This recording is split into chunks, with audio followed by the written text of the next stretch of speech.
Hi everyone, thanks again for stopping back at B.L.V.D. Belief lets victory develop and your faith starts now.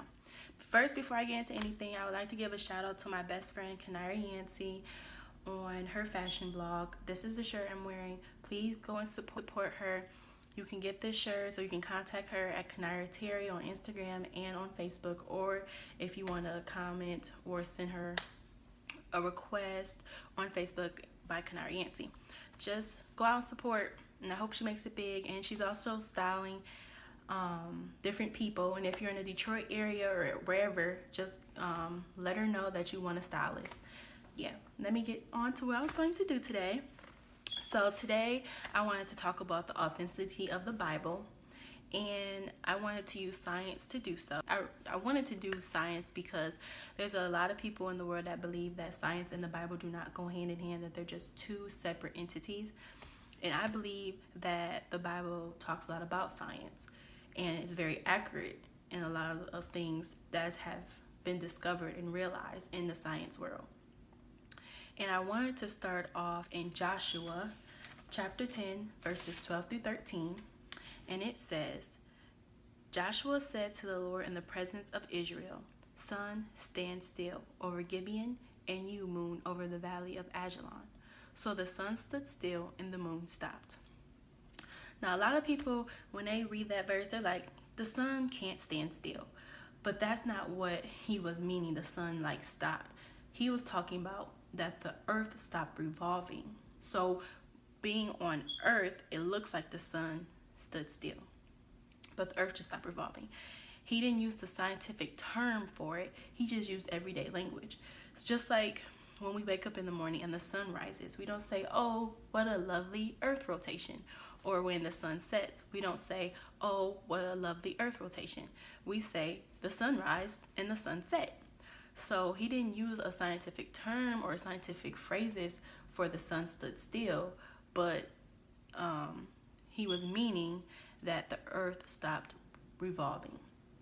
That's it. And another science point that I wanted to make is rain and the hydrological cycle is mentioned a lot in the Bible. And I wanted to go into Isaiah 55:10. It says, as the rain and the snow come down from heaven and do not return to it without watering the earth and making it bud and flourish so that it yields seed for the sower and bread for the eater. The hydrological cycle has only been understood in modern time. And it's when the rain comes down from the clouds, it gets on the land, and then the rain from the land runs into the streams, then it runs into the river, then the sea, and then it goes back up to the clouds. So Isaiah was talking about this in this particular verse, which is amazing. And it's crazy because how would Isaiah even know about this? Even though he didn't know the hydrological cycle scientific term, he knew about this type of science. And he can only know that through God. And some people are like, well, that's only in Isaiah, blah, blah, blah, blah, blah. But there's other verses that talk about the hydrological cycle. And in Job 36:27-29, it says, he draws up the drops of water which distill from the mist as rain. The clouds pour down their moisture, and abundant showers fall on mankind.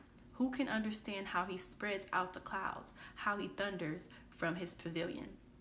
Also, in Ecclesiastes 1:7, it says, all the streams flow into the sea, yet the sea is not full. To the place from which the streams flow, there they return, so as to flow again.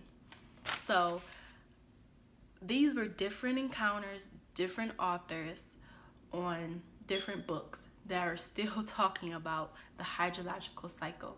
So you can't deny that the Bible doesn't have any science revelation or science accuracy, because if there's more than one person talking about it, then they must have known about it. You know what I'm saying?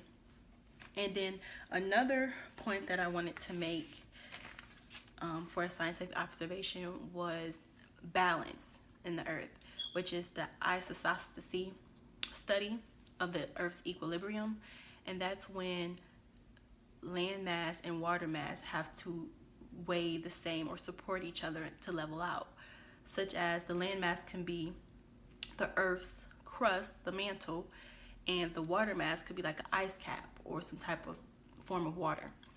And if the ice cap is removed, then the mantle rises. But if more of it's deposited, then the mantle sinks. So it's awesome that the Bible realizes this. And also Isaiah, he mentions it in Isaiah 40:12. It says, "Who has measured the waters in the hollow of his hand, and marked off the heavens with a span, and closed the dust of the earth in the measure, and weighed the mountains in scales, and the hills in a balance?" So it looks to me Isaiah just knew a lot of stuff, okay? God was just giving him all types of things for science related, and also prophetic information as well. So I'm just saying that the Bible and science do go hand in hand. They are meant to be together. They were never meant to be separated. And I believe that if people will start studying the Bible more and picking up on different parts of the Bible that talks about science, then I feel like they will believe the Bible more, especially people who believe that science is not related to the Bible at all. Just read the book. We have so much technology now, you can just Google science in the Bible and it will pop up.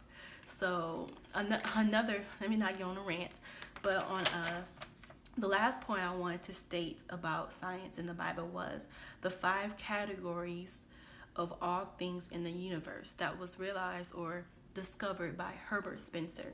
And he was an English philosopher, sociologist, anthropologist, biologist in the Victorian era, and he died in 1903 in the United Kingdom.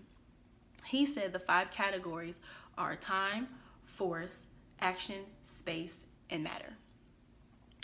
Well, he wasn't the first to discover these 5 categories. Actually, in Genesis 1:1 identifies all 5 in the first sentence, in the one verse. It says, "In the beginning, time, God, force, created, action, the heavens, space, and the earth, matter."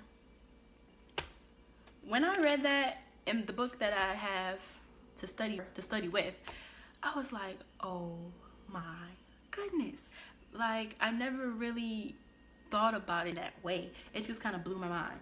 So I just really hope that this helped you guys understand some of the authenticity of the Bible and how the Bible is very accurate and detailed when it comes to science, and that they're not 2 separate entities but 2 entities into one. I'm not saying that the Bible is a science book.